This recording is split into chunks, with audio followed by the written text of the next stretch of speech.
自分がさ、英語伸びたなとうかん。思った瞬間ある？あるある。夢で英語を見た時。ああ、それ言うね。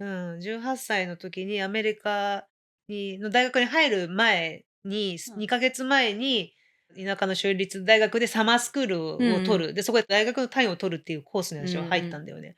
で、そこでもうさ、10週間もう超もう勉強しまうん。くって、大学の単位を取らなきゃいけないわけうん。だから。で、それでもう夢に2週間で出てきた。あ、いや。うん。私が英語を喋ってたの、夢うん。の中で。で、うん。これやって、私英語今喋ってたみたいすげな。え。2週間？うん、2週間でそれをすっごいきついかったから、そのコースうん。自体がうんうん。すっごい、しかも田舎でそう、さ、なんもすることなあ、いの。もろアメリカを感じながら生きてるしそう、どね。こまでも平坦な道、うん。